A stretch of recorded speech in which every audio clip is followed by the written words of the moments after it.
Good evening, everyone, and welcome to the 57th episode of Myths, Mysteries, and Majesty. And for tonight, I'm very pleased to announce Matt from the YouTube podcast called Planet 412. I've been trying to get in touch with Matt for a while. Uh, and the reason is why last year I bumped, I don't know if it's an accident or not, God knows, but I managed to see his testimony on another podcast and he got over 1.3 million views. And to me personally, this was the scariest and the most real paranormal slash supernatural experience that I have ever heard or read in my life. And I haven't read a lot during this podcast, but even before.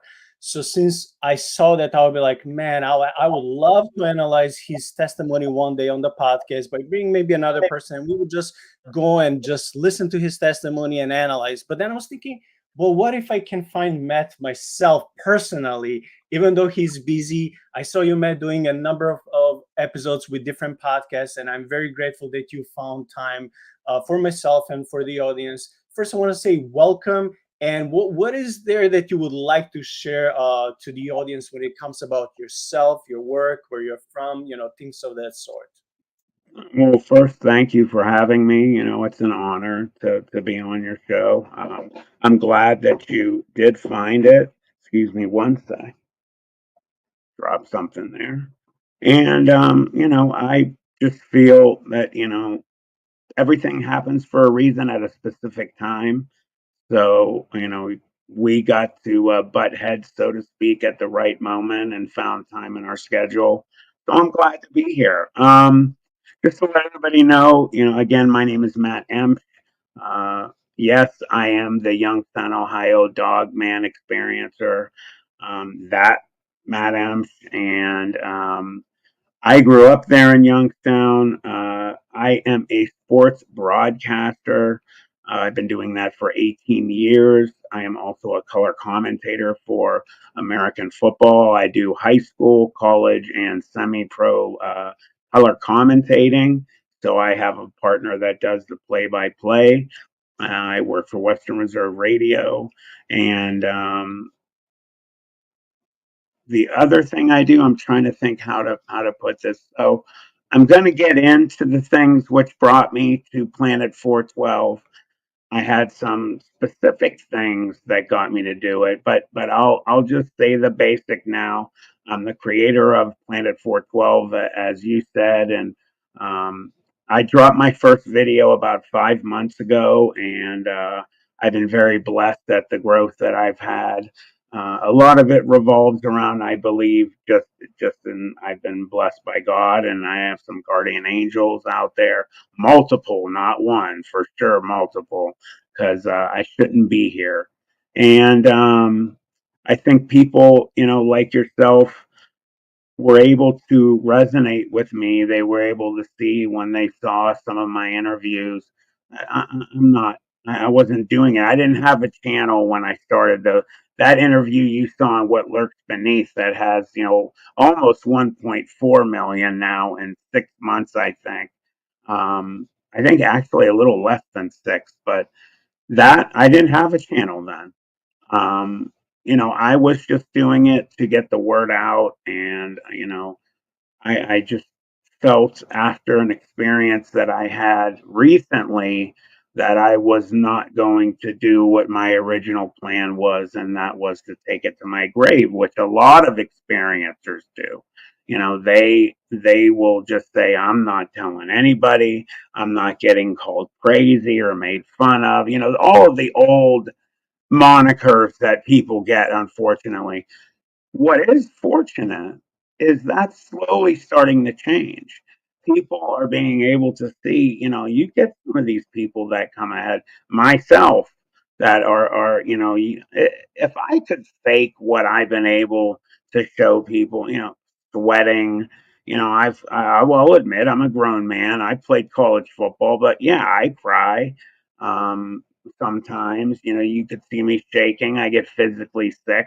If I could fake that, I should go to Hollywood and be an Academy Award winner. There's other people that give their testimonies that are super respectable, good human beings that have never did anything wrong in their, not even a parking ticket in their life, and they are, thrown into a situation where, they explain that they saw something strange, and they're made fun of, or their family gets mad at them for saying that. And again, like I said, that's starting to change.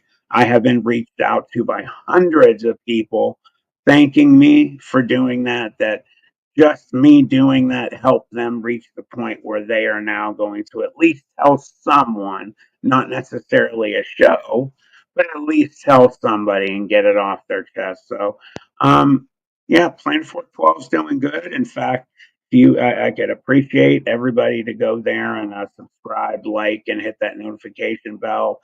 We have a bunch of different formats there. What I mean by that is we have different ways that we have different kind of videos. I have narrations. I have my original format, which is basically me uh, talking to you about, say, chupacabras, and it'll break with video or pictures and sound, and then it goes back to me. That's the original format. I also do interviews like you do. I also have occasional live streams, and then I have something that's in the works that is going to be released in the next week or two that I think is going to blow everybody's socks off. I'm really excited about something new coming. But we have something for everybody. So give us a try, and that's about it. Yeah, thank you for that intro. Yeah, I would also invite everyone to subscribe to Matt's channel, to follow his work. If you want to hear firsthand experience of someone who has, saw himself, I don't want to spoil it. I don't want to say you'll hear from Matt soon, but if you want to hear, someone firsthand what he has experienced, I would just suggest listening to his story. And I'm amazed, Matt, how many times you have told this story in the last 6 months on many podcasts, and you're still not tired, and you're still kindly responding, you're still kindly agreeing to come and just tell the whole story over and over again. So I have to say, appreciate that you have this energy that seems like it will never be diminished. But also, I appreciate when you said that some people reached out to you and they said how encouraged they felt to talk to Mm, others, because some people, when they experience some insane stuff, like you said, they'll go to the grave without telling everyone. amen. And Yep. when I interview one guy, he's one of the, I don't know if one of the leading Mothman slash paranormal researchers here in Chicago. When he and his team are interviewing people, not everyone is willing to go live or even tell their friends and family, because they'll be ridiculed, or some of them think they would lose their jobs. Hmm. So I believe you when people see demonic stuff or different entities or whatever that is paranormal, supernatural, they're scared to say about these things. So I fully believe. So I thank you also in that regard. And the floor is yours whenever you want, whenever you feel like you want to start telling us, since you're a childhood, maybe mention the name of your state and hometown, and then you can just move from there. Thank you. Sure. Yeah. Thank you for that.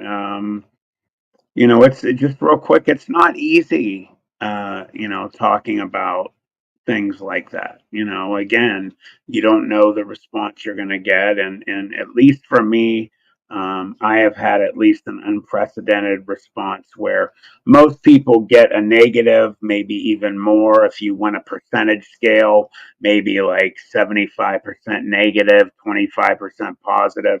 I'm actually up where I'm in the like 85, 90% positive, believe you, it's your emotions. And I've had professionals come and comment in the comments on what lurks beneath and at Planet 412, and contact me on Messenger. These people will tell their PhDs what they do for a living: psychiatrists, psychologists, professional court cross examiners, and then different ones too. And they've come and like one guy made a comment one day in my comments. He said, this guy, he's full of it.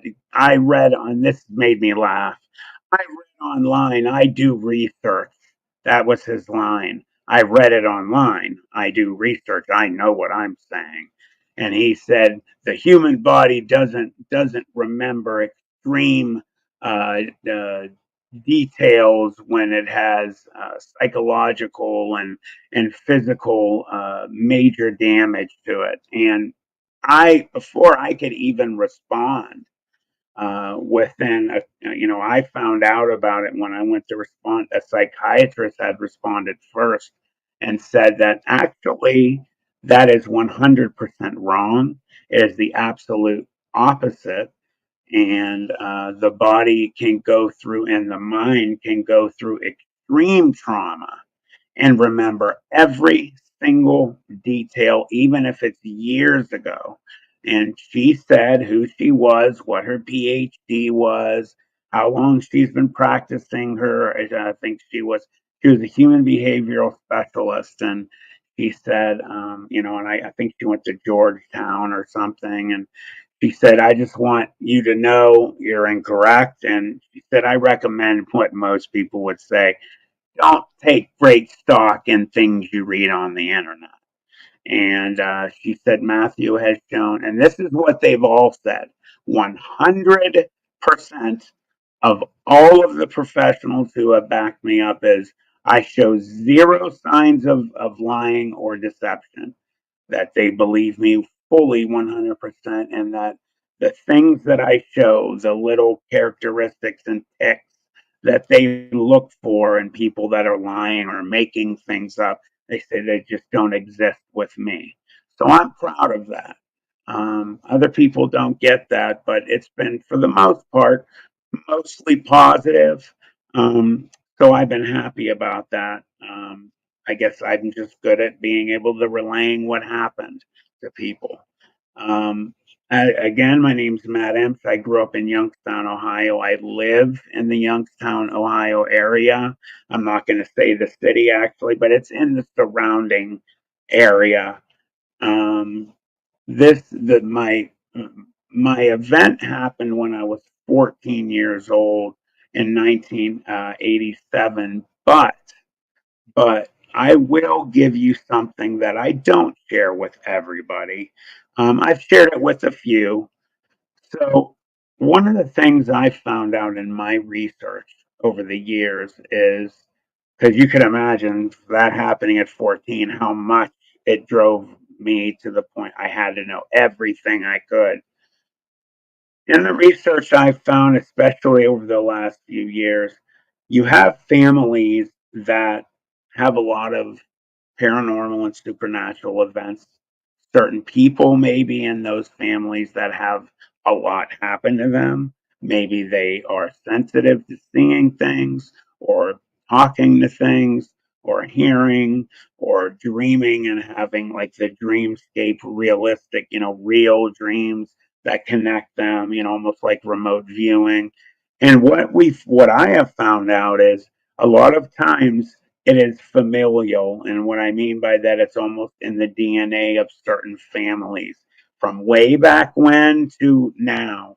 And so I'm half Lebanese and I'm half German Irish. The Lebanese side of my family has had a ton of paranormal things happening to them as far as I can remember back in my childhood to this day. And the earliest event that I can remember, again, I don't tell everybody this. My great great grandfather and great great aunt were the only ones home. They were at their home. They had a little home next to a river in Lebanon. The rest of the family, I don't know where they were. They had gone to the town to get food or something. There were just two there. The father, my great great grandfather, I think, was working in the garden, doing something, and my great great aunt was playing with dolls, according to her. And she's the one who told this to me and my little brother and my mom and the rest of my siblings at different times. And my mother would, when she'd speak broken English, when she'd say a lot in Lebanese, my mom would tell us what she was saying. And she told us, for all intents and purposes, I was playing with dolls. I kept noticing out of the corner of my eye something like a shadow or somebody in the room. She would turn and look and it would be gone. And she said it happened 3 times.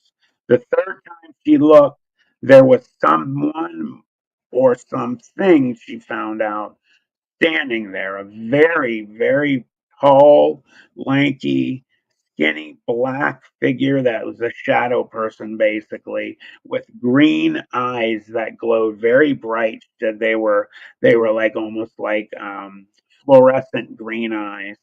And she said this thing all of a sudden, when she saw it, she started screaming, and this thing went like this, like, I'm going to get you kind of stance, and starts walking toward her.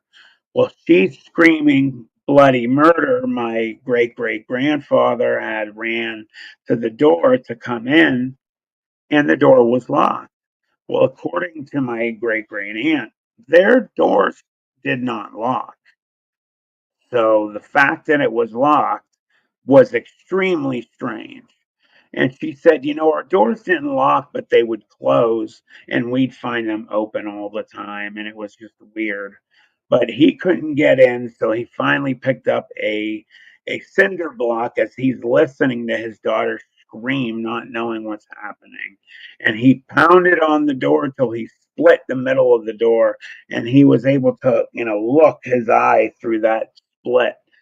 He told her that this thing turned around and looked at him and smiled at him.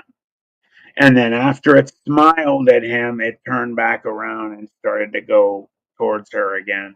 He finally kicked the door open at the bottom.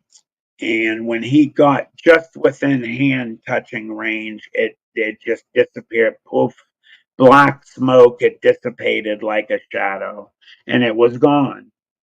And he picked her up and consoled her and everything. But what's really crazy about that, on top of everything else, is the door at the bottom of it was like, from the moisture in the air, it was rotted wood. And when he had kicked that door open, he had gotten a very large piece of wood that split off the door and went into his leg. And 3 days later, he died from gangrene. So that is the farthest back story that I can tell you in my family that I know of, which is insane. And he kept saying this word to us, and we as kids could not understand. And we kept saying, "Mom, what is she saying?" And years later, we figured it out. She kept saying "Jin, Jin." It was a Jin. So we know, everyone watching knows what a Jin is, and my dad's side of the family, the only one that I know of is my aunt, my dad. So my mother and father are no longer here.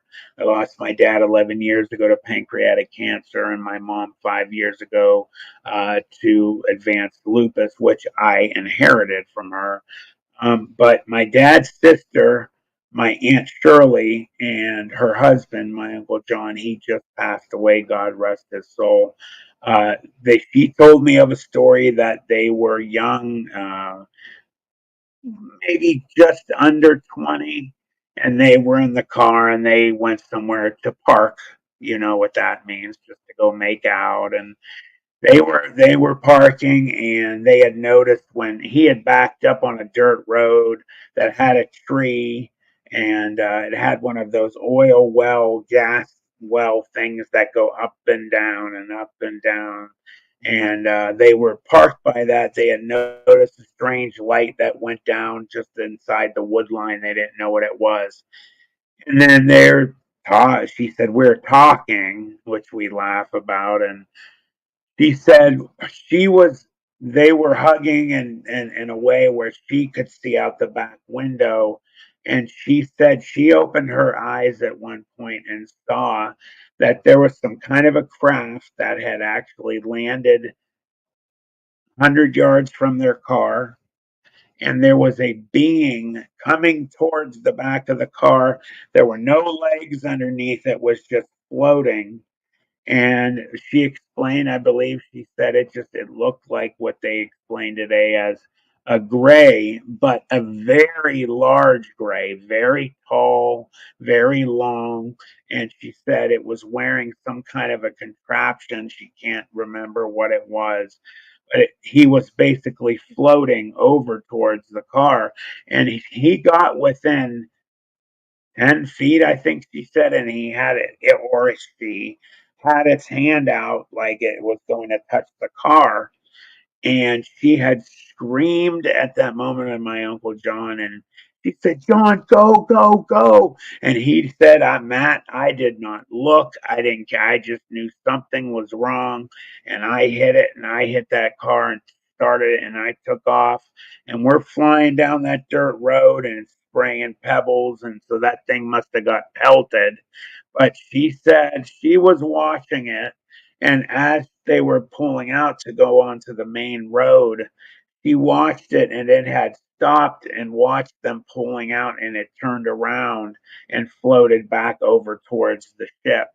He said he noticed when he turned out onto the main road, when he hit asphalt, the car kind of tailed, and he got it under control. And when they were driving, he looked out to his left and could see this thing lifting off the ground.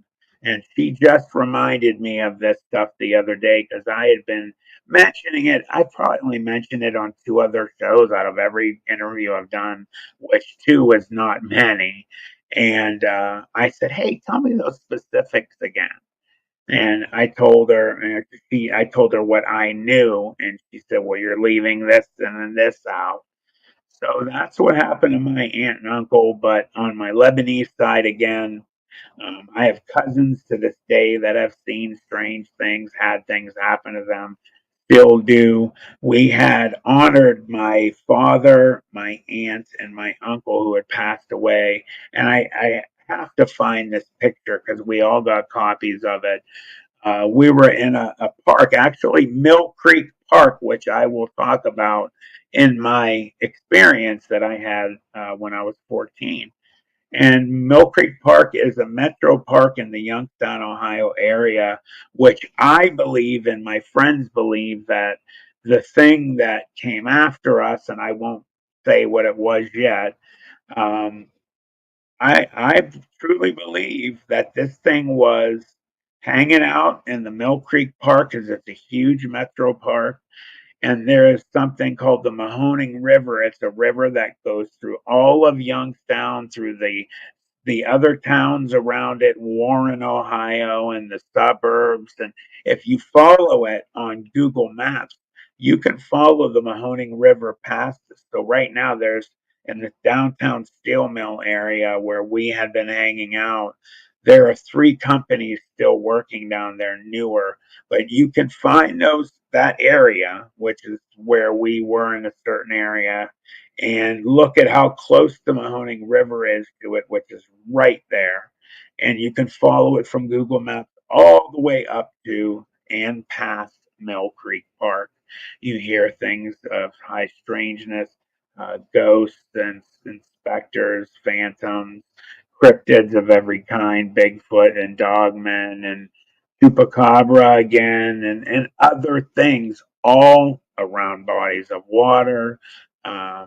There's a lot of unknown burial grounds in those areas and cemeteries.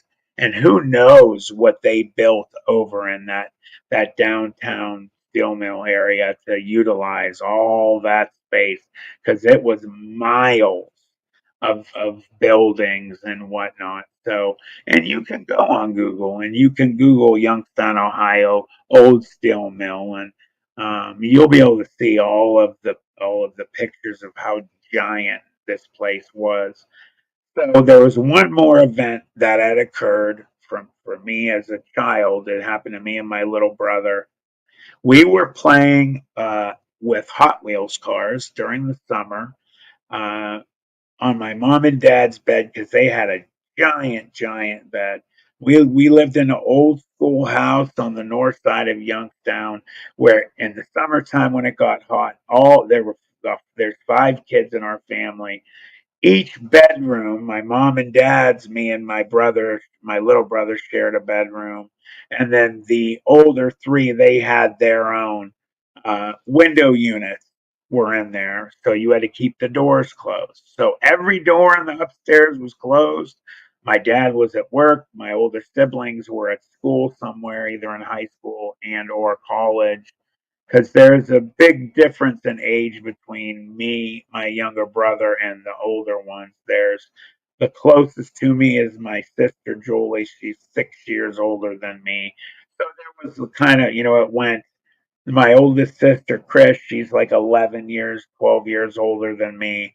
Then my brother Ken's about 10, and then my sister Julie's about 6. And then there was a lull, and then me, and then a year later, my mom and dad always say you weren't a mistake, you just weren't planned. It was oops.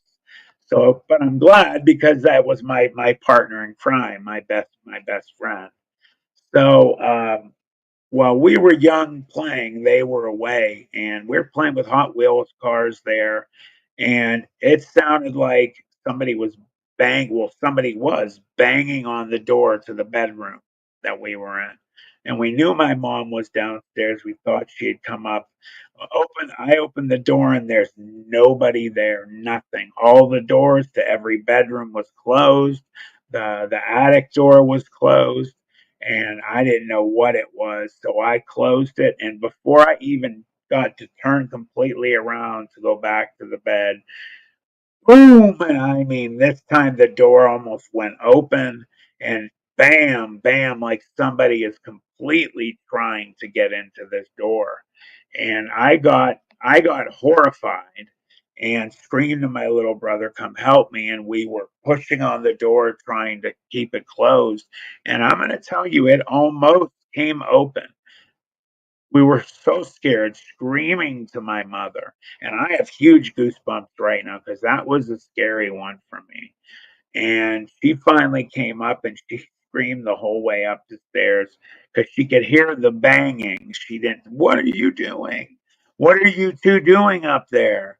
She finally got to the door. We let her in, and she had a wooden spoon in her hand. I think she was making spaghetti sauce, and she smacked me with it, and it broke off and shot and went one way. And it's funny laughing now about it, but we were crying our eyes out. We were horrified. "Mom, we did not do that. There was somebody or something trying to get into our room, into your bedroom. She just didn't want to hear it. That was you. I know it was you. Don't do it again because when your father comes home, I'll have him deal with you." So we were horrified. We ran right downstairs in front of her. We didn't want to stay up there. That was a really freaky event. We had a house 2 doors down that was known in the neighborhood to be one of the most, if not the most, haunted house for block. I remember the family, the Kraft family. We played with their kids. Uh, I played with his one boy, Eddie. It was Eddie, Jason, Crystal, and another little girl. We played with these kids all the time.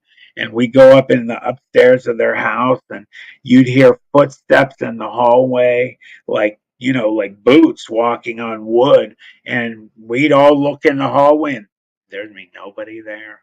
And you'd hear the boots and they'd walk right by us. You want to talk about being scared as little kids, being stuck in a room that this thing walked by. There was a couple times it would walk and stop right in front of the bedroom door.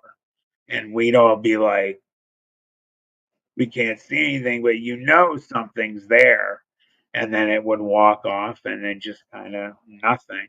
You'd hear noises like something above us in the attic walking around, like you'd hear scratching on the walls. And one of the other things that happened, and I'll move to my experiences, they had a basement where they said they had to replace the light, that it's every time they put a light bulb in it, because there was a short, it would always pop the light bulb. So they just stopped.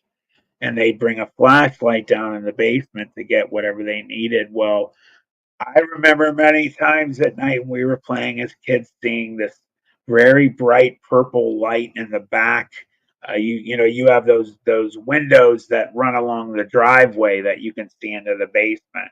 And we'd look in there and you could see a purple light, like if you were going back a little bit.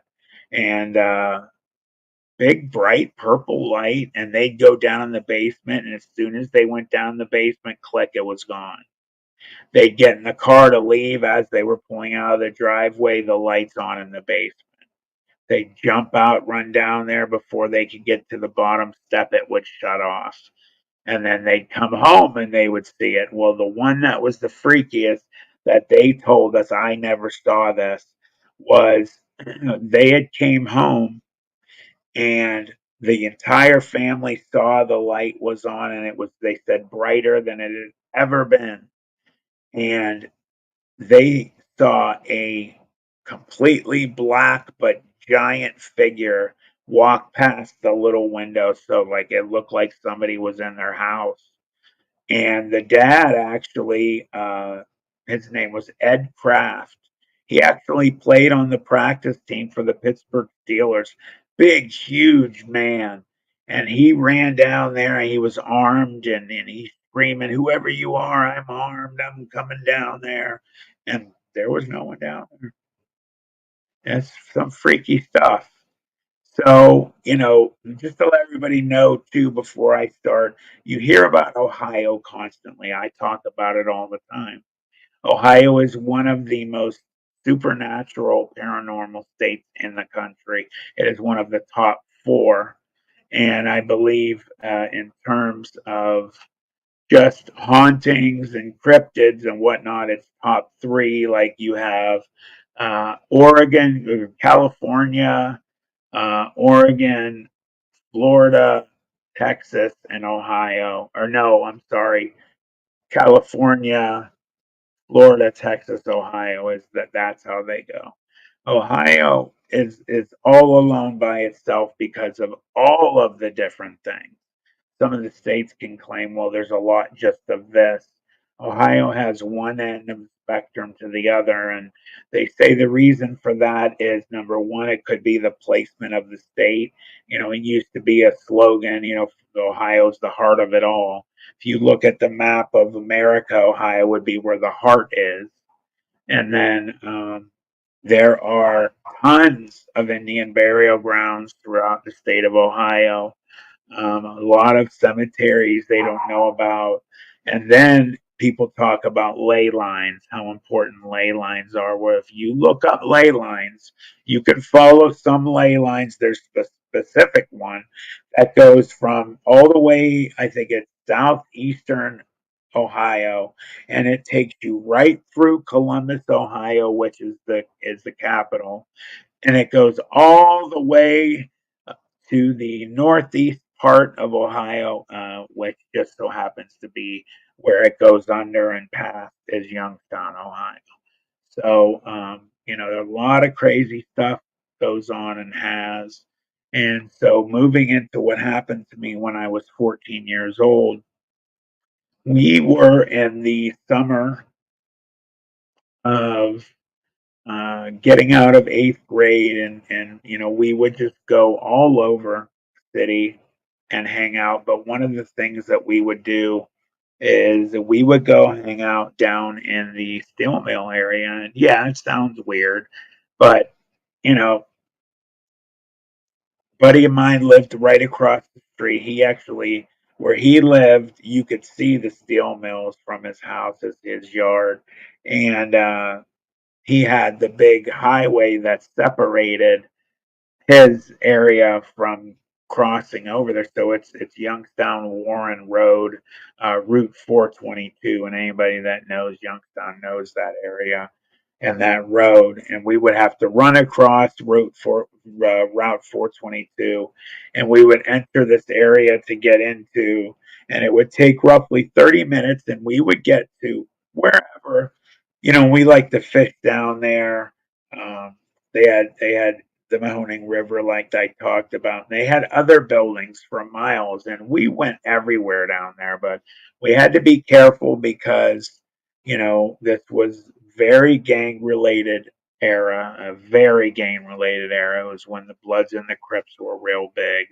It was very big in Youngstown and in Ohio. They would get rid of bodies down there. They would shoot people down there. We'd hear gunshots sometimes. You hear people screaming for help, and then a gunshot. Someone would bring little mattresses rolled up and just throw them down there. We stayed away from them. We let people know. Um, People in sheets were found down there. The mob was still active down there. People think the mob disappeared. They didn't disappear. They're just quiet. And then there were homeless people down there that, for the most part, were harmless, but we still didn't want to run into them. And the most dangerous thing was, as I talk about all the time, is packs of wild dogs, and they have them in big cities that are, uh, you know, getting restructured. And what I mean by that, you have cities that unfortunately are having economic troubles, and they're having a lot of buildings and homes being, knocked down, their tenements, and people are being evicted. And what you do is you usually get some dogs that will either run away from home or be let loose, and they will have puppies with another street dog, and then next thing you know, you have a big pack. And they're very dangerous. They're not anything you want to mess with, and we did not want these bothering us at all. So we found an area that we liked. It was called the Jeanette blast furnace, and you can look that up. I believe it's spelled Jeanette blast furnace. And there's a video actually on YouTube of them demolishing it in 1997. So we like this because the building was easily defended. And what we mean by that is the dogs couldn't get up. There were no stairs. They had broken off and fallen away. It was the entire facility for miles was just dilapidated, rusting away. They'd have huge, they call them widow makers, pieces of concrete that would, without warning, would just fall from the ceiling in some of these buildings. And you're talking giant, big old, bigger than a basketball or even bigger pieces of concrete with rebar in it fall, 100, 200 feet. That hits you in your head. You're dead. And it missed some of us really close a couple times. And we still didn't bother. We're just like, oh wow, that was freaky. Okay, let's keep going, guys. Not smart. And the building we were in was a four-floor building. It was right next to the blast furnace, and I have since found out. I've always said in all my videos they had these things in there. I don't know what they were. I'll find out. There were hundreds of them. Well, I found out what these metal U-shaped things are. They're called milling shields. So if somebody has milling in a steel mill, they have this shield that protects them from sparks and pieces of metal, and maybe when they're a little close to the liquid metal, it doesn't spray on them. And they had hundreds of these milling shields in there, and they were stacked in lines. On the first floor, excuse me, I'm a little hoarse, and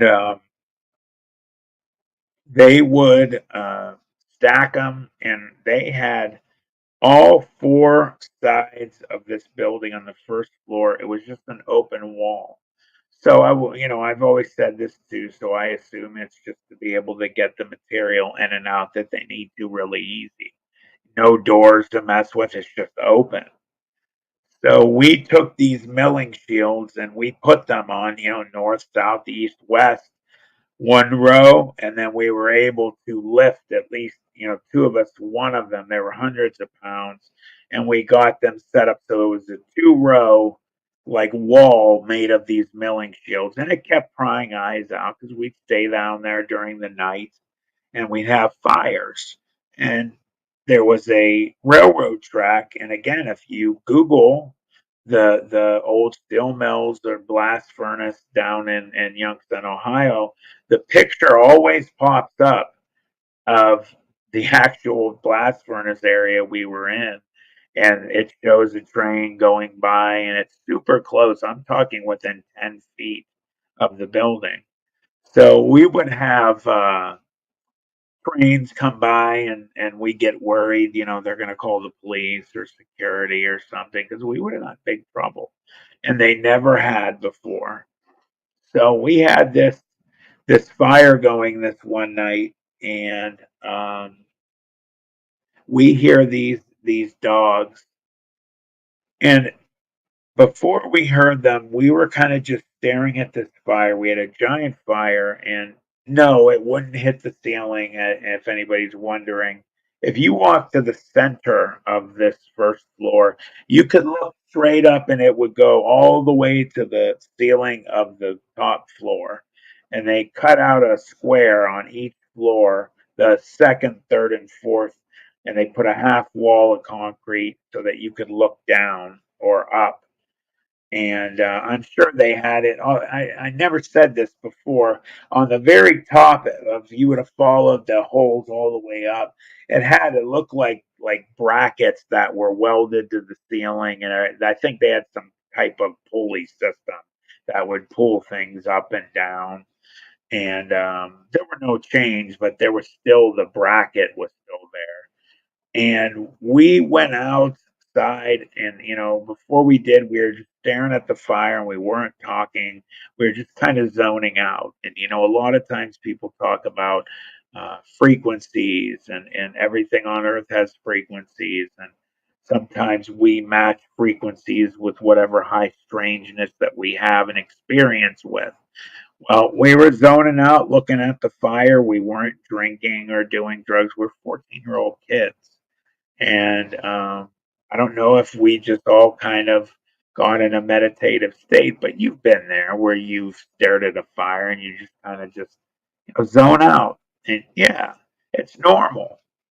And we heard the dogs again. We went out and we stood on this concrete outcropping, and they ran past us, and they did not care at all that we were there. They ran past us and made a quick left, ran over uh, the railroad tracks, and then there were huge piles of petty coke, which is an ingredient they use in the steel making industry. It looks like gravel and stuff, just to make the fire hotter and to purify the steel. And they ran up one and down the other end, and then within, um, I would say, 2 to 3 seconds, they would start. You'd hear a couple and then more barking, biting, fighting. Then the yelping started. And we thought these dogs were fighting each other. They were just running together. What are they doing fighting each other? Within a few seconds, though, we picked up on another noise, a very loud, deep uh, growl, then a roar, and we're like, whoa, there is something over there. They're fighting with something. And what happened is, when the craziness that just started to occur, is a couple dogs came over this mound of material, and the first one's butt was facing us, and its legs were in the air. So it was in midair, like somebody grabbed it like a football and threw it, and with great force, it was flying through the air, and it hit the ground and yelped and rolled and got up and ran away. And then another one had happened too. Um, and when this one hit the ground, blood hit the ground, and it got up and had a wound going down its side. And I always repeat certain lines in all of my interviews I've done, however many. I always say some things no matter what. I'm a huge animal lover. Um, I'm a sucker for animals. And when I saw this dog, the first thing I did, and I out loud said, "Oh, that poor dog, that's so horrible. I hope it finds help." And, it left a trail of blood. And I really do hope it found help, because if it didn't, it was in trouble. and it looked like something had just cut its side open. And then a couple other dogs come over. One hit the top of that pile, and material just poof went everywhere, exploded just of that petticoat. And then the other ones ran away. And they all ran, and we were watching them go back the way they came, which is the way we came into this area. And as we're watching, I'm like, what the hell do you think that was about? My one buddy who was to my left and behind me said, guys, what is that? What the hell is that over there? And we all simultaneously looked, and this is when the beginning of reality had started to change. What crawled up to the top of this pile was just, it was the biggest creature we had ever seen. I've never seen anything like it since. It was very wolf like. It looked like a gigantic wolf, but something out of a movie, something that they used AI or special effects to make it just so ridiculously big that I questioned if I was awake. I started to think, oh, this is a dream. I am sleeping. Because there's no way that it was this big. It was so big, it truly looked like it was fake. It looked like a movie prop. It was just, there's no way. Nothing like this exists. And this thing lifted its leg and showed us it was a boy and started to do its business. And none of us laughed. And its stream hit the top of this pile, and pieces start flying in the air, and you could hear the audible noise. It was like a hose that had been turned on. And that was the point that I started to get scared.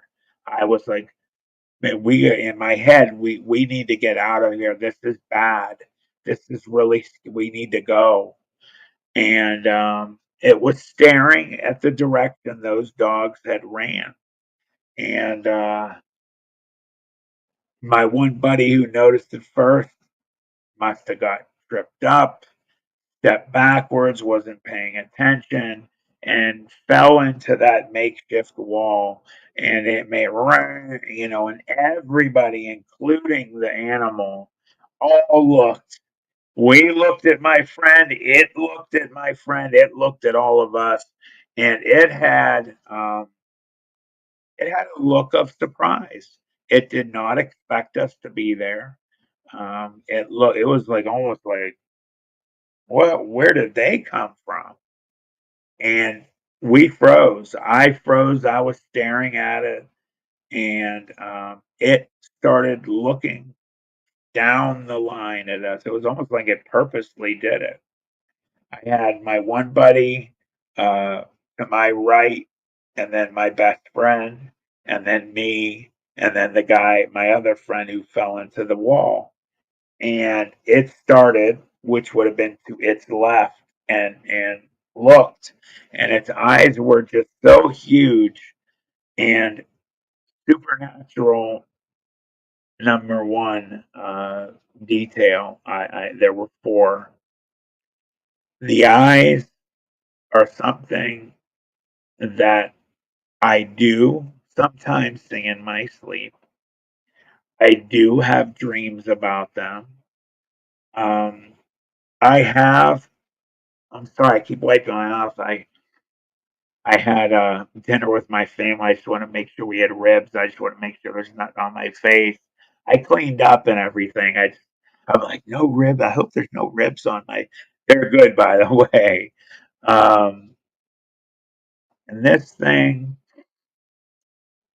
had orange, amber, yellowish glowing eyes, and I mean like a flashlight, like there is a power source in its brain or behind its eyes, down its neck, that something inside of it, be it either chemical or some type of interdimensional energy or something, was causing its eyes to glow so bright that there was no way.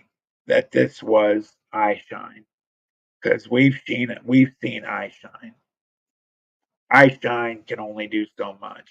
This thing was literally high beam were on.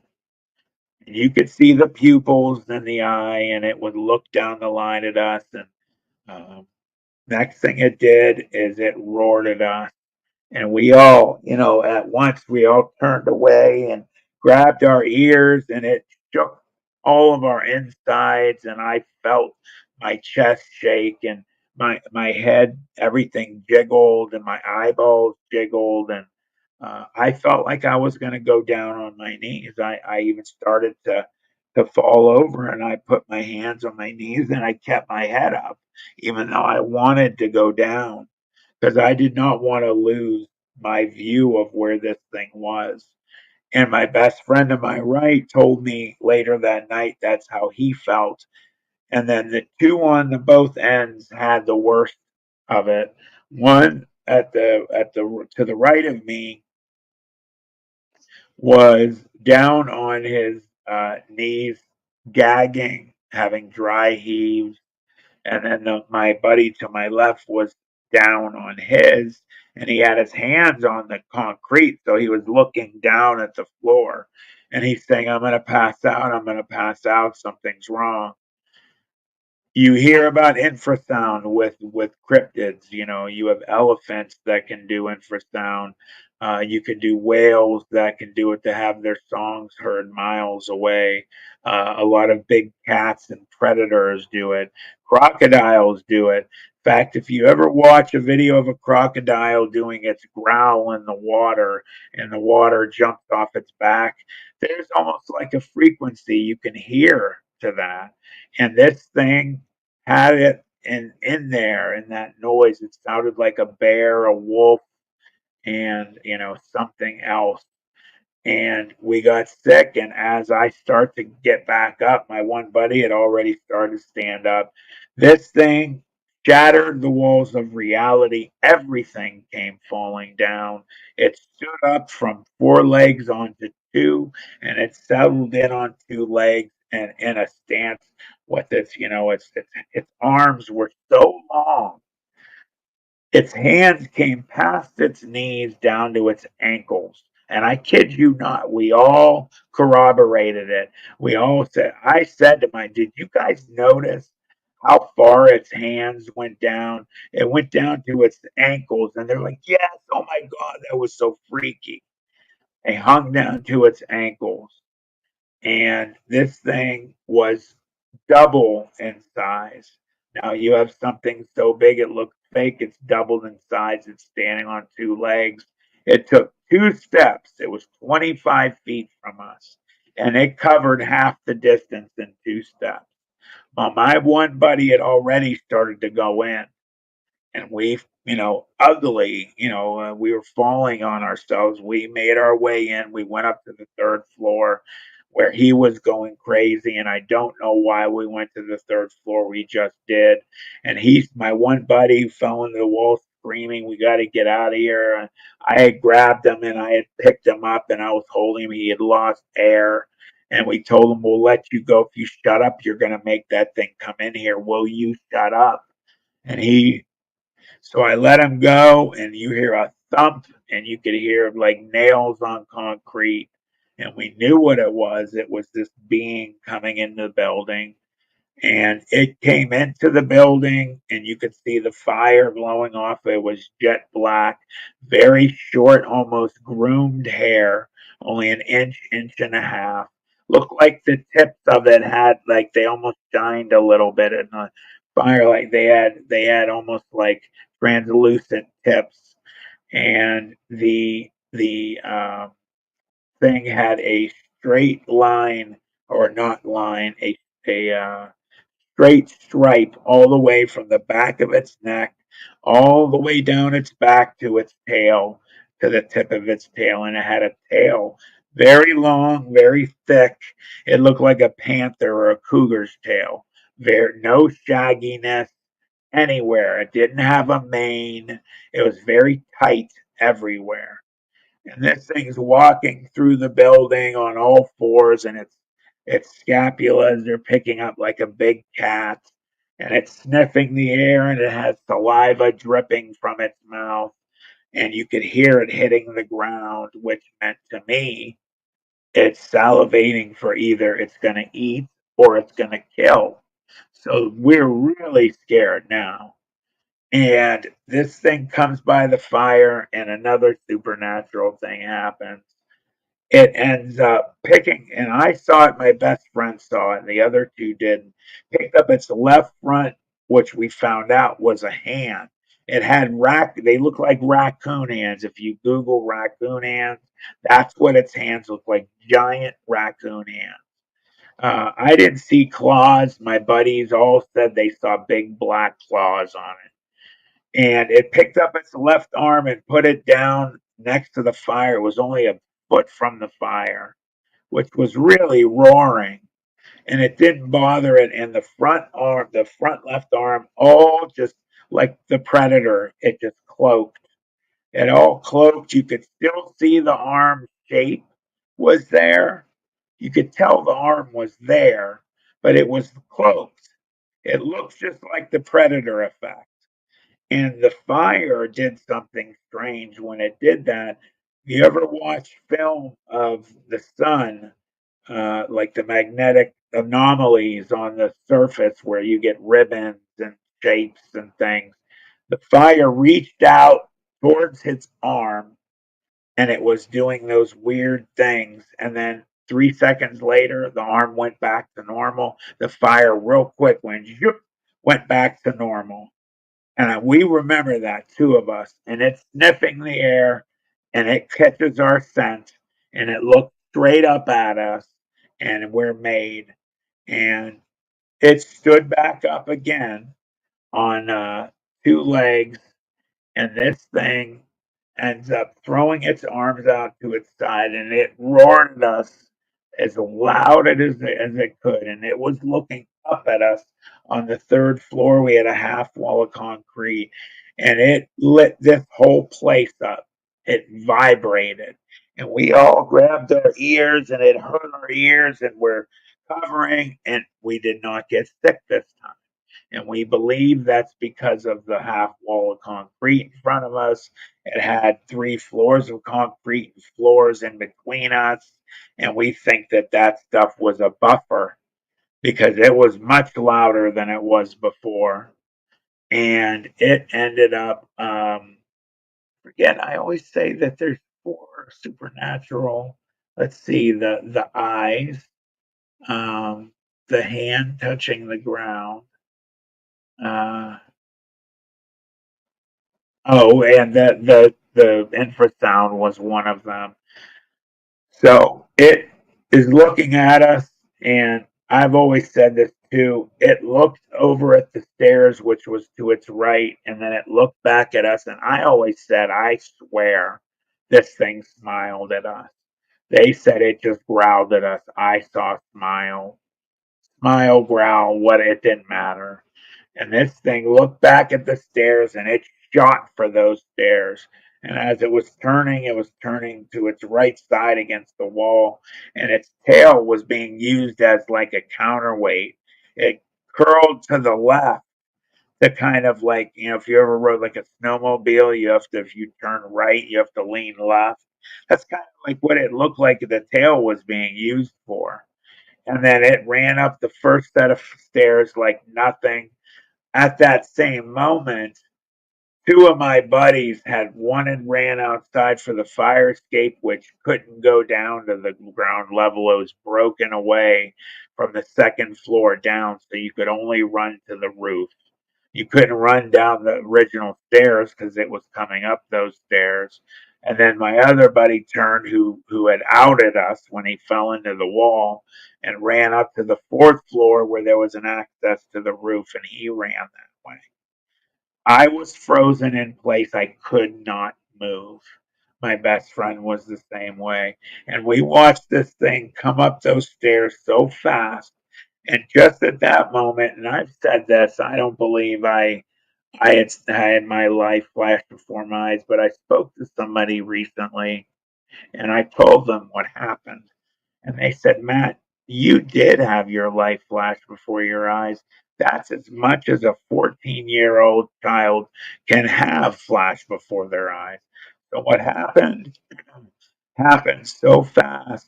I liken it to like grabbing a playing a deck of playing cards and going, like that.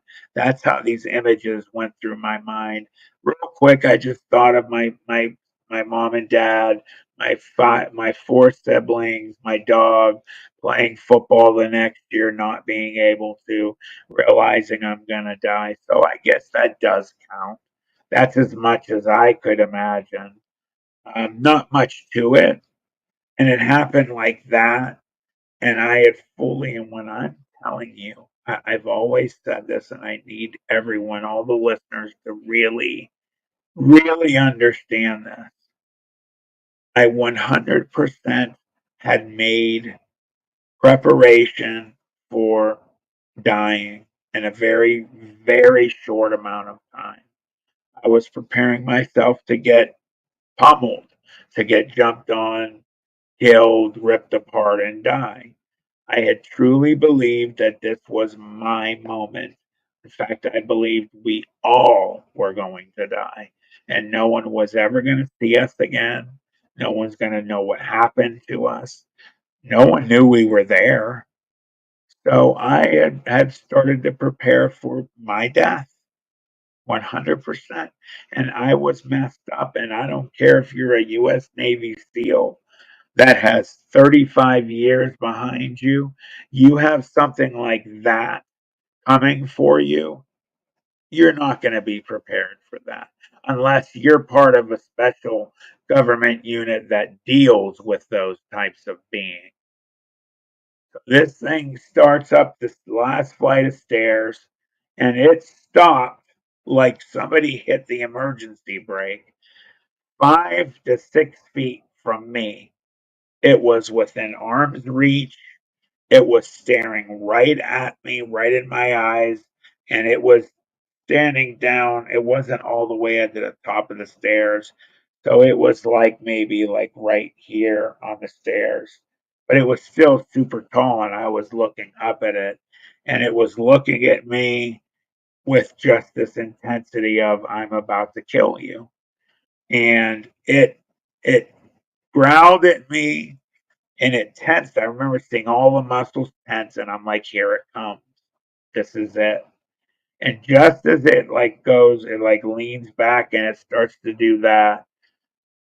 I will always, till the day that I die, believe that we were saved, that there was divine intervention, because just at the split second it was about to pounce, a train came by the outside of this building and they had never, ever, in almost 2 years of playing down there, ever hit their horn.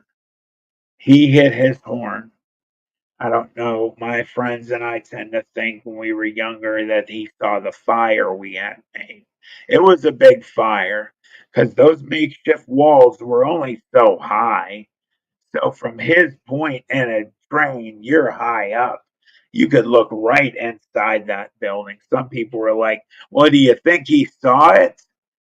I don't think so because nobody ever came.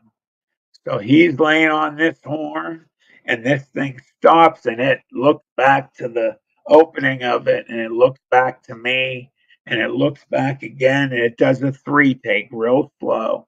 And the third time it stopped and it looked at me and it sneered at me and it just went almost like a oh, and it turned around and it left and it started running and it ran down from the third floor stairs to the second floor like that. Then it turned, went to the other one, and when it got to the top of the last flight of stairs, as it was going down, the last supernatural thing happened. It started to turn from an actual physical being, as much as anything with that supernatural makeup could be, into a big, huge, black, amorphous mass. You can only see a tiny bit of the ear pointiness on the head, a little bit of where the muzzle used to be. There were like four little nubs underneath it, so there were no legs touching the ground, and it was just like a big black shadow. And as it got to the halfway point, gone, gone. Like taking a flashlight and putting your hand in front of it and going like that fast. Boop, gone. We start screaming bloody murder. Help us, somebody help us. Tears are pouring down our eyes. We're screaming, God, help us, somebody, please. This thing's going and it's going. And when our friends heard us screaming and they heard the horn, they came down. And my one buddy who had fallen into the wall, I always remember he was like he had a "we're gonna be okay" kind of look on his face, and we just keep screaming, and they join in, and then the train is getting farther and farther and farther. Finally, all you hear is a couple ka-clunk, ka-clunk, ka-clunk, and then it's gone. And we immediately just we're expecting this thing to come right back in the building and finish its job. And it took an hour and a half for us to make our way down to the first floor, and it never came back in, thank God. But we expected it to. So if you could imagine the anxiety and the stress of babies, 14-year-olds, wondering any second our death is going to come, but walking back in here. And finally, I had said to them, guys, we have to get out of here. It's 11. It might be 11:30. Police wouldn't come down at this area by themselves at night. They wouldn't come in twos. They don't come in this area. It just was very dangerous. And we're like, we have to get out of here because not only was it just of what we just saw, there's bad people in this area. They see four teenagers in there. What if we see something we're not supposed to? So we're like, we have to go. My buddy loses it. We've got to stay down here. We got to stay here all night. Please, please, no, it'll get us. It'll get us. And I grabbed him, and I don't have the voice to do it, but I basically used choice words. And I said, you can either come with us or you can go and go back up and stay here and effing die by yourself. We're not staying with you. We're not going to wait with you. You are going to be by yourself. We're leaving. Either come now or die. And that's exactly what I said to him. I said, die. You'll die by yourself. And he starts crying and begging me, Matt, no, please. And I said, enough is enough. Are you coming or not? And I turned around and I said, grab my shirt. And he grabbed the back of my shirt, my best friend. He was choking. We were like, oh. And we pulled his butt from the building. And we're running when we got outside. And every noise, when the wind would pick up and the leaves would blow, we would think it signaled this thing. We were running almost in a straight line. And we got to the last leg of how we got out of there. Coming in, you went down a big gravel pit, like kind of hill to get down. You kind of stay up. You turn your leg to the side, and you'd walk down sideways. You couldn't do that leaving. You had to go on all fours, and you'd always slide back down. And we'd always laugh at whoever it would happen to. Well, there was no laughing because everybody was screaming, is it behind me? Is it behind me? You want to talk of absolute horror and the worst things. If we were older, we would have definitely had a heart attack and died. 100%. And I got up, and my other buddy got up first, and we laid on our stomachs and stuck our arms out to help our last two get up, grab my hand, and we pulled them up, and we went to my buddy's house across the street, and we drank water till we were sick, and we sat in his yard and stared at the tip of the blast furnace because we couldn't see it from from there, and we were in shock and we couldn't even speak. My one buddy who had really lost it actually didn't speak for 2, 3 weeks after that. We went to my best friend's house. His dad was there. They were waiting for us. He called my dad, which was scary, at almost 2 in the morning. And we told them what happened. And my best friend's mom said, "You guys are crazy. I'm going to bed." His dad, however, believed us, or at least gave us the sense that he knew what we were talking about. He worked for the city. I'm not going to say what he did. My dad came and got me, and they talked about what happened. And my dad, I heard him in the other room when they separate us. He screams, "What? What are you talking about?" And then we came in and they talked to us about not telling anyone, number one, because all your friends will want to go down there and somebody will get killed because the buildings are falling apart. Number two, you send them down there, this thing's down there, it's going to kill someone. Now, there was uh, two homeless people that had supposedly been killed over a 3 year period, not together, one at one point, one at another, were living in that downtown steel mill area, and supposedly the wild dogs got them. But my best friend's dad gave the impression that possibly this thing had killed one or both of them. And a week after this event, I won't give you all the extra details because we're running low on time, and I'll go an hour and a half. Um, we asked my buddy, "You got to corner him." And he cornered him and he's like, "Dad, please, you got to believe us. You don't understand." And basically, in a nutshell, what happened, he told us, my dad let me talk to him. He told me he knew what it was, that there are officers that knew what it was, that got reports about it.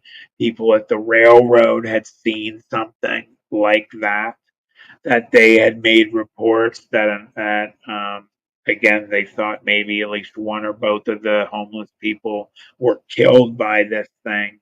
So he was aware. I actually, even a few months ago, got a messenger message from a gentleman who works down there now. There's three, no, I go three. There's three steel mill buildings down there. I don't know what they make. There's like maybe a milling company and a steel making one. There's definitely one steel maker, and I don't know what the other two are. But the one guy that contacted me said, "I work here now.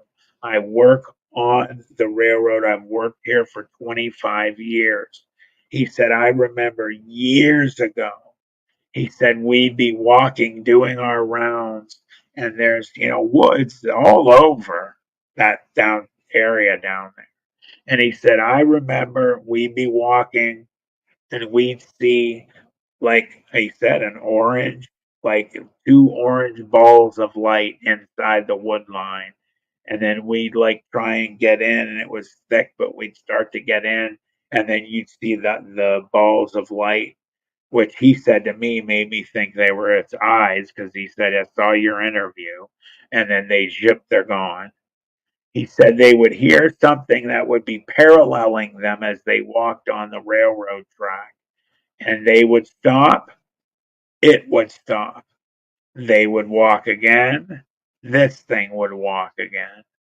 They heard growls, and other strange phenomena have occurred, like seeing orbs with nothing connected to them, and some other things. So he wrote to tell me, "Brother, I believe you. We've seen some strange things down there."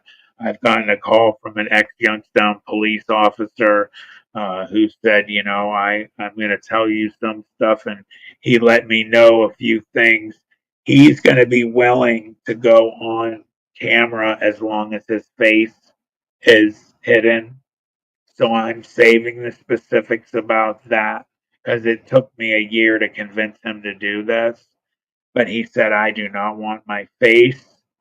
on there. I have a family, I'm coming up, I do not need problems. Because he's like, Matt, you have a police officer, especially talking about something like this and that you actually saw it, you're going to be laughed out and problems. So I, of course, like, heck yeah, dude. Like, are you kidding me? Yes. So I will have something in the next few months where I'm going to revisit my experience myself. I'm actually going to go down there in the area, even though it's gone. I'm going to go into the area, and then I have not one but two people that I'm going to interview. The guy that works security on the railroad says he'll do an interview. But you know how it is. Sometimes they say yes and never show up. So I definitely have the officer, as long as he's, nothing there. He's good. Um, And that's basically, what happened to me and my three friends when we were 14 in the old steel mills of Youngstown, Ohio.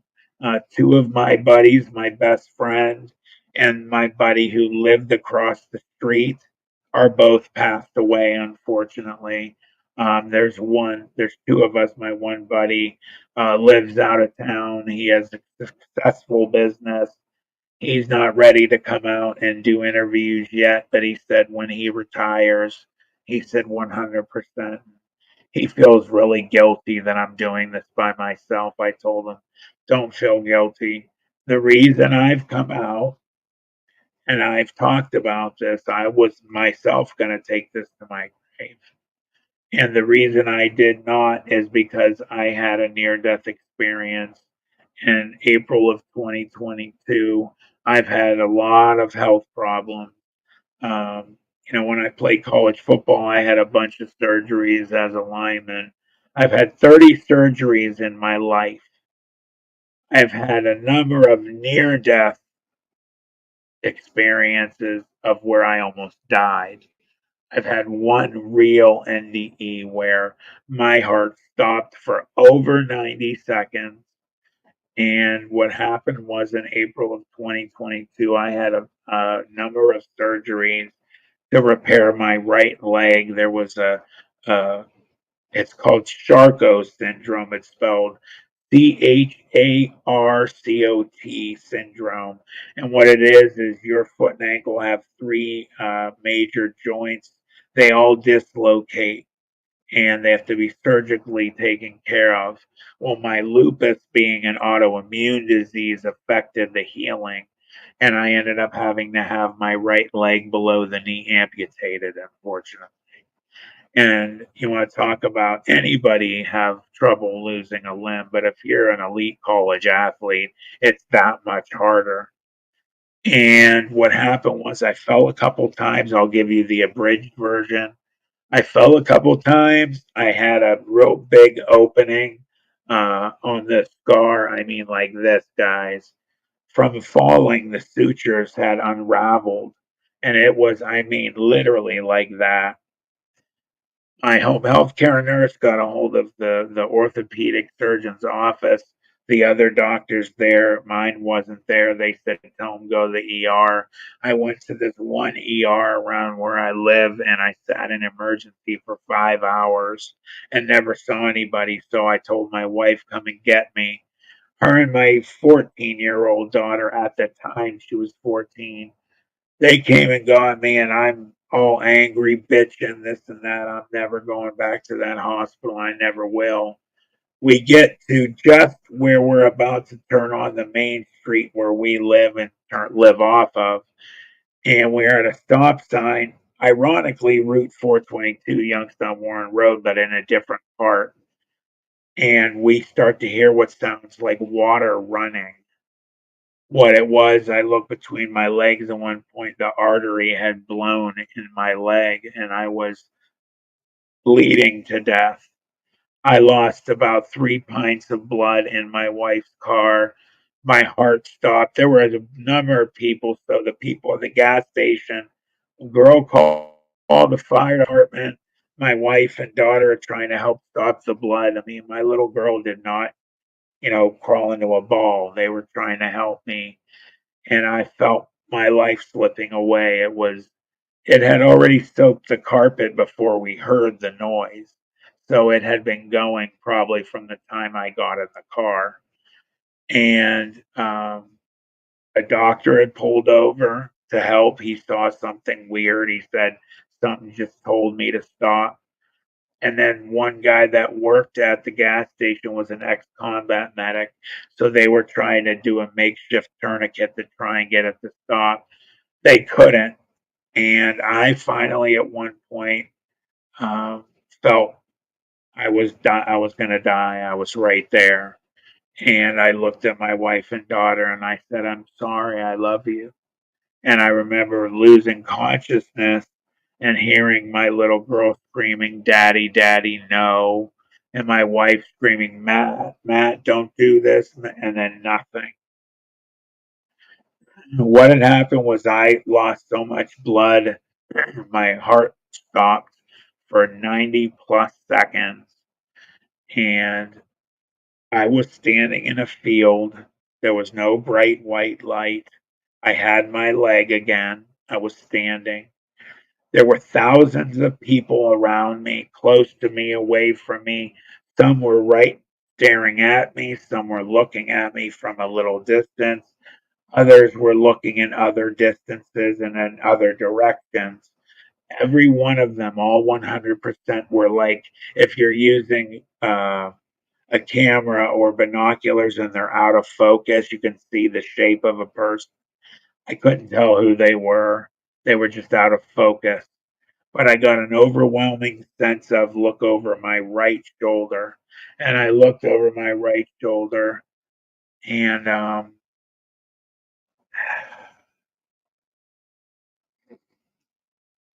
I got to compose. I don't want to lose it tonight. Uh, I saw my mom and dad. I haven't seen them. Like I told you, my dad died 11 years ago, now almost 12. Pancreatic cancer, and my mom, almost 6 years now from lupus that I have. And I started crying and running to them and hugging and kissing them and saying, how is this possible? How is this possible? My dad never spoke. He's a big guy like me, 6'4", big burly guy, and had his arm around me like this, and just kept smiling at me. And my mom was hugging me. She's a little Lebanese lady. She looked like an Italian, but was Lebanese. And she's short, 4'9", and so she'd be looking up at me. And I was hugging and kissing her, and she was crying. I was crying. And I said, how is this possible? What's going on here? She said the old same thing they all say. Honey, I love you. I missed you. I'm sorry, but you have to go. It's not your time. She said exactly that. And I got mad and I said, bull blank, bull. I'm like, nah, I'm not going anywhere. I had this overwhelming sense of like, I wanted to stay. It was like a very warm, welcoming feeling. And I wanted to stay. And she just looked up at me and she smiled. And this certain look she always used to give me. And she touched her right hand on my left cheek. And when she hit it twice, and when she hit it the second time, I saw a flash, like a Polaroid flash. And then I was laying on my back in the operating room of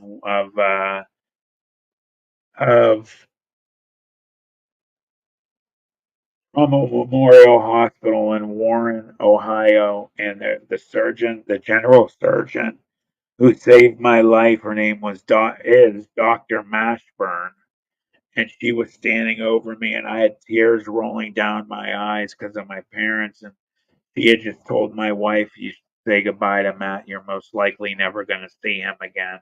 We don't think he's going to make it." And she told me, Matt, we're going to try our best to save you. And they put me out. And I made it. They gave me like 11 bags of blood and 2 bags of plasma. And they couldn't believe I made it. And I was my normal self, basically. And that event changed me so much. I told my siblings, and they all believed me and bawled, and the doctors all believed me, and everybody believed me. And it really happened. I really saw them. I don't want to die, but I'm not afraid to die anymore because I know I'll see my loved ones again. And that was part of the main reason why I decided to share my dogman experience with the world, because it did no one any good. When I, flipping a switch back over to that, when I was having major problems dealing with it, I went to the priest of my church. Like I said, I'm Lebanese. I'm Catholic, but I'm Maronite Catholic. And there's a Maronite Catholic church in that area called St. Maron in the Youngstown area. And I went to see the priest. I believe his name was Father Ashkar, was the one I saw. And I was messed up. And I told him what happened, and I didn't believe he would believe me, and he believed me immediately. And he said, Matthew, and he speaks in broken English with heavy Lebanese. And he said, you need to understand something. He said, sometimes these things bleed into our realm and into our universe. Sometimes we see them, sometimes we don't. And when we do come across each other, we're either going to ignore each other, or something like what happened to you happened, or even worse. He said, you're lucky that you made it. He said, I believe it was God that saved you boys. He said, you have guardian angels. And as many times as I should be gone, I have a number of them. Uh, and I believe I have 412 actually.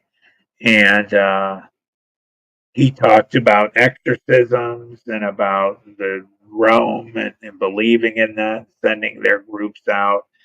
And that's basically what happened. And with my channel Planet 412, I'm going to let you talk after this. I appreciate you letting me tell you. Um, if you go to Planet 412 and you watch the second video I ever dropped, you won't believe what happened at Beaver Creek. I went to Beaver Creek State Park last year, and I had an incredible, it was a positive Bigfoot experience. I never saw it, but Ron Moorhead, the OG, heard the EVP recording I got, and there's the EVP recording on there.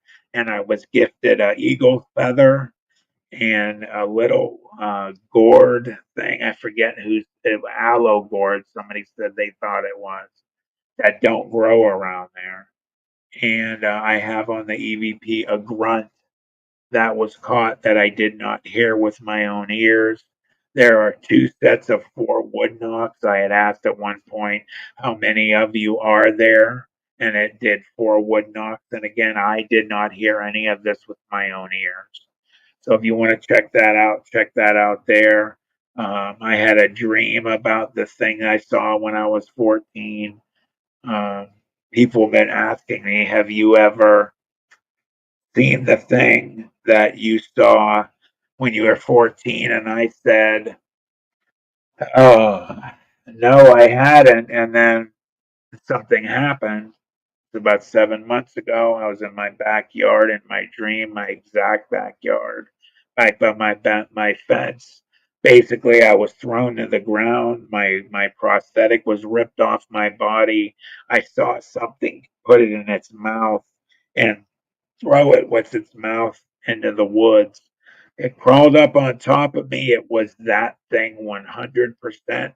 The eyes were glowing. It smelled like a barn animal. It dripped saliva in my mouth. I tasted the salty, nasty. And it crawled up and it put its forehead almost to mine and it looked me right in the eyes. Its mouth never moved. It did mind speak. And that's the first time I had ever used that term because I had never had it happen to me. And it sounded like a synthesized, growly, deep voice. And it said, I came for you all those years ago. You speak of me too much, and I will see you again. And I woke up. I have them too right now. I woke up soaking wet, sitting in my chair. My puppy Hadley, it was like 4 in the morning, had her paws on my knees. Her ears were back, her tail was between her legs, and her head was down, and she was loud whining. He knew something was going on that wasn't normal. Again, animals know when something supernatural is going on. I have been reached out to by hundreds of people telling me that that was not a dream, that that thing spoke to you, and I believe 100% it did. It was insane. And so that's basically the bulk of stuff. I have had a lot of things happen through the years, some small that I haven't mentioned, not really worth it right now. But for the big boys, yeah, if you go to Planet 412 and you can watch, my first one is all about me and my experience. If you go to my good friend Dominic Nanocchio at What Lurks Beneath, he has the one interview with me that's viral. It's 5.5 months old. It has 1.3 or 1.4 million views. That's the most detailed interview I have ever given in my life.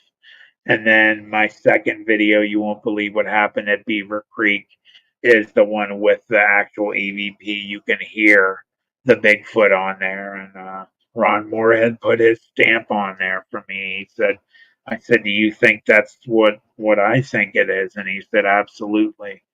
So I'm sorry. You have any questions for me? Yeah, I don't want to take much of your time. Plus, some of the questions I've been having for a while, you already answered by the in the last 10, 15 minutes. First, my concern was like, did you ever share with a pastor or a priest? And you said yes. And I'm so happy that you did and that he believed you and that he actually shared some of his instructions or advice that this thing can penetrate from their dimension to our dimension because these beings are interdimensional. So in my research, in my humble short research, listening to people who've been through stuff, reading these testifying, eyewitness accounts, there's a lot of similarities with all these things. It can be dogman, it can be um, a demon, it can be Bigfoot, it can be whatever you want to call it. A lot of these things choose to manifest out of thin air and materialize and also disappear at will. So this happens all the time. This is one of many things that I see constantly happening. Yep. Second thing, a lot of these things people are recording. I mean, even secular authors who record these stories from eyewitnesses and publish in their books. A lot of these people are also saying, "Hey, when we mention the name of Jesus Christ, these entities disappear. Like they're afraid of the name of Jesus." Also, I'm glad that you persevered all these years despite all the nightmares and especially the vivid dream you had recently when you said you woke up sweaty with goosebumps. And I got goosebumps as you were talking because I'm trying to imagine myself as you're telling this whole story. I'm trying to imagine it's almost like a story of Stranger Things, but Mhm. try to be there with all those kids. So what happens in the TV show Stranger Things? You actually went through. So we have, for example, Demogorgon, but Mhm. you had the Dogman, and Yeah. the experience you mentioned and how it growled and how it was jumping and leaping so fast. I mean, I believe that out of your story, an amazing movie can be made, a real true story horror movie. But also, I would like to emphasize how in all these attacks, in all these first with a supernatural experience with the dogman, then when you went to hospital, then when you had a near death experience, and I would like you to state your opinion if you agree with me or not. I believe that God's grace, God's hand was extended to you to preserve you in all these situations, because according to your stories, at least two times you could have died easily. First from the dogman, and then when you issue with the blood when you And lost. there's at least three more to that I didn't even talk about. Yeah. So Sure. I'm like, first I'm confused why, like, you meet some people in life that they have incident after incident, major tragedy after major tragedy. So you're thinking like, wow, it seems like the devil is really after this family or after this individual. But also on the other hand, you see God's protection of someone like you in this story. How you could have died when you were 14, then later, like you said, several more times, but you're still alive to this day to tell us the story and to witness of God's goodness. And just what some people say it's luck. I just think it's God's providence. So I just Oh, wanted it's you to not comment luck. on that. Yeah, no, it's not luck. I am a firm believer in God has saved my life. There's so many. Now, over those 30 surgeries in my life, I've probably had almost, if not 10, we're talking 8, 9 times that I should have died. 100% major infections. I had acetaminophen toxicity to my liver one time. I should have died. I had a few years ago. I had ulcers that had formed from because I had all these surgeries. I was using a lot of anti-inflammatories that caused me to get ulcers, and then a blood vessel burst in my stomach, and I almost bled to death in my bed internally. My hemoglobin, anyone that is a nurse or anybody or doctor that knows hemoglobin levels, it went down to a 1.9. There's people that die that have higher hemoglobin levels than I did. So there is at the beginning, maybe, a few here and there. Oh, wow, that's coincidence. There is no coincidence. It is all 100%. So many things. And I'm going to write a book eventually, and I'm going to start soon to start writing it of all the different events. It's not just paranormal. It has to do with, family stuff, a lot of things. There is no way all of the things that have happened throughout my life and the way they're intertwined and how many times I should be gone and still here, and then our family together the way it is for the different reasons. There's no way other than God Himself, herself, made it happen that our stories were written before we were ever born in stone. And I have multiple guardian angels.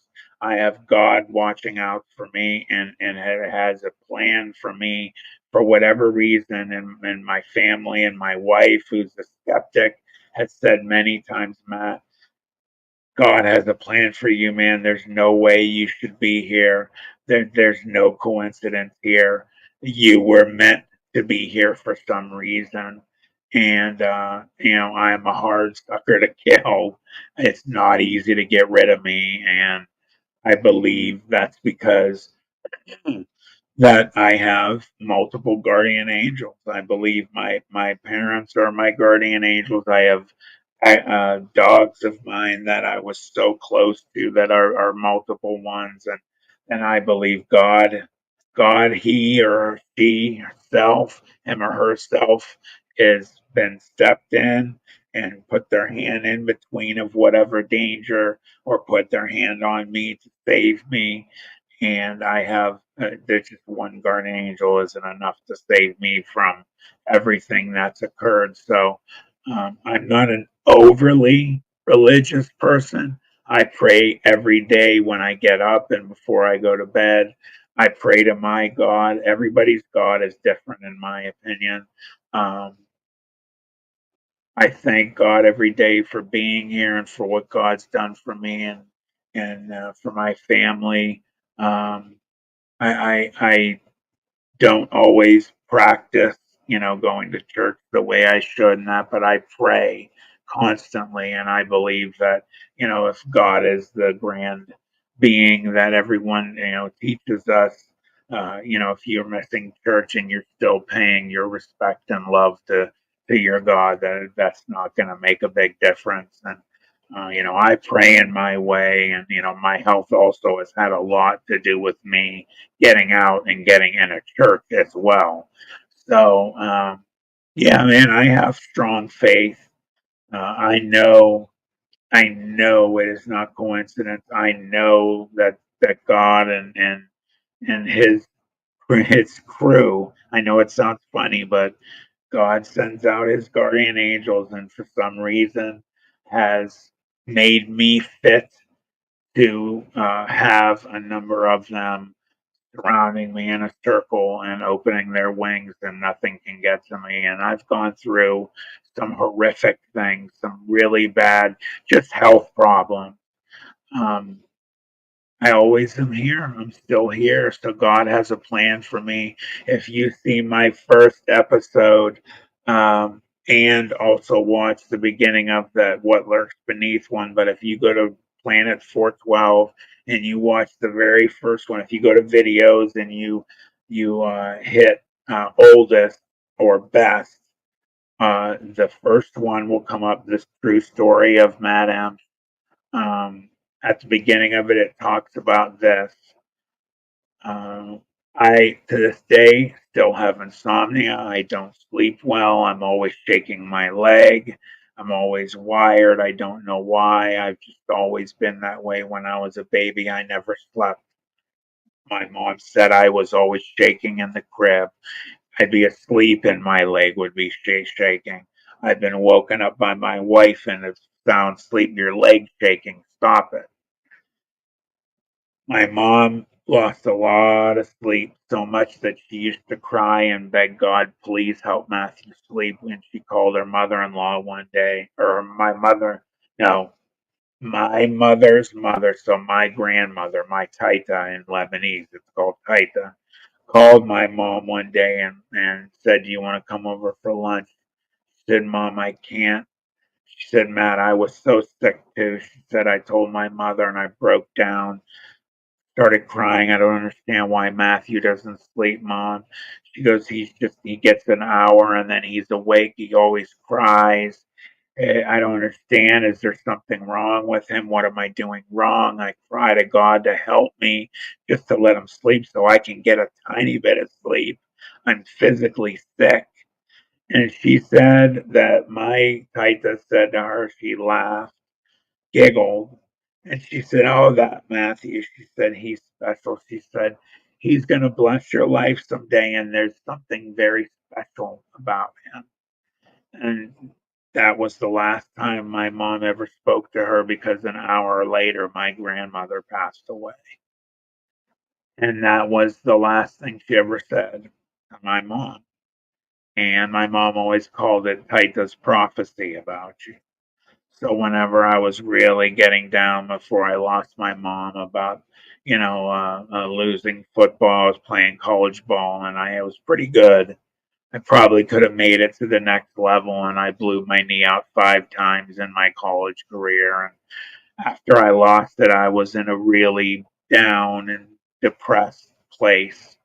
And my mom would always just say, Matt, you're here for another reason. Remember Titus' prophecy. I've always hung on to it. I've always remembered it, and it helps keep me, you know, checking myself in moments of being low.